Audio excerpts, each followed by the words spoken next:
یہ غلط طریقہ ہوتا ہے، اس سے آپ لوگوں کے نوٹس گٹ مٹ نظر آتے ہیں۔ اچھا طریقہ یہ ہوتا ہے ریویو لکھنے کے لیے کہ جو کامن فائنڈنگز ہیں اور جو آرگومنٹس ہیں ان کو آپ لوگ آرگنائز کر لیں۔ سب سے پہلے امپورٹنٹ آئیڈیاز بتائیں، جتنی بھی آپ کی اسٹیٹمنٹس اور فائنڈنگز ہیں ان کو لاجیکلی ایک دوسرے کے ساتھ لنک کریں، جہاں پہ ویکنیسز وغیرہ ہیں ان کو آپ لوگ نوٹ ڈاؤن کریں، ٹھیک ہے۔ اس کے بعد آپ کا جو رائٹنگ پروسیس ہوتا ہے اس میں سب سے امپورٹنٹ بات کہ آپ لوگوں نے اپنی آڈینس کا خیال رکھنا ہوتا ہے۔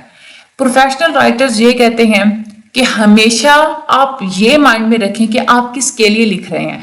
سب سے زیادہ افیکٹو رائٹنگ وہی ہوتی ہے جب آپ لوگ اس کو اسپیسیفک آڈینس کے حساب سے لکھ رہے ہیں۔ آپ نے کیا لکھنا ہے، کیسے لکھنا ہے، ڈیپینڈ کرتا ہے کہ آپ کی آڈینس کون ہے، انسٹرکٹر ہے، اسٹوڈنٹ ہے، پروفیشنل کولیگز ہیں، کوئی پریکٹیشنرز کے لیے لکھ رہے ہیں یا آپ لوگ جنرل پبلک کے لیے لکھ رہے ہیں۔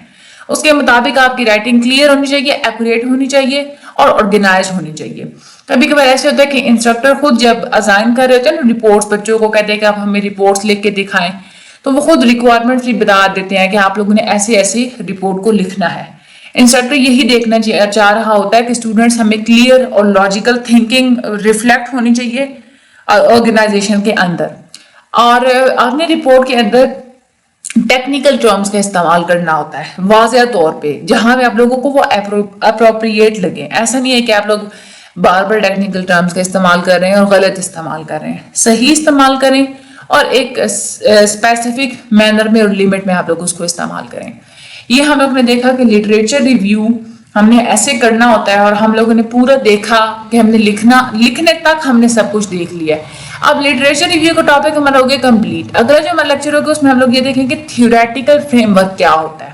لٹریچر ریویو آپ لوگ کیوں کرتے ہیں؟ لٹریچر ریویو آپ لوگ کرتے ہیں مختلف قسم کی ویریبلز آئیڈینٹیفائی کرنے کے لیے۔ ارد گرد کی آپ لوگ ساری دیکھتے ہیں نا پہلے سے کیا نالج موجود ہے، کون کون سے ویریبلز ہیں۔ آپ لوگوں نے ہائپوتھیسس بنایا، اس ہائپوتھیسس سے ریلیٹڈ آپ لوگوں نے جتنا بھی لٹریچر پڑھا اس میں جسٹ آپ لوگ کیا کر رہے ہوتے ہیں، آپ خاص طور پہ ویریبلز ڈھونڈ رہے ہوتے ہیں۔ جو ہمارا تھیوریٹیکل فریم ورک ہوتا ہے نا اس میں آپ ان ویریبلز کے اندر پائے جانے والے ریلیشن شپ کو الیبوریٹ کرتے ہیں۔ وہ ہم لوگ اگلے لیکچر میں مزید پڑھیں گے تو آپ لوگوں کو مزید چیزیں سمجھ میں آ جائیں گی انشاءاللہ۔ اگلے لیکچر میں ہوتی ہے ملاقات، وہ میں آپ لوگوں کو اگلا لیکچر سمجھا دوں گی۔ یہ والا آپ لوگوں نے 1 سے 2 دفعہ ریڈ آؤٹ کر لینا ہے، مجھے اپنی دعا میں یاد رکھنا ہے اور ویڈیو کو شیئر لازمی کر دیجیے گا۔ اللہ تعالیٰ آپ سب لوگوں کو مدد فرمائے۔ تھینک یو سو مچ اور اللہ حافظ۔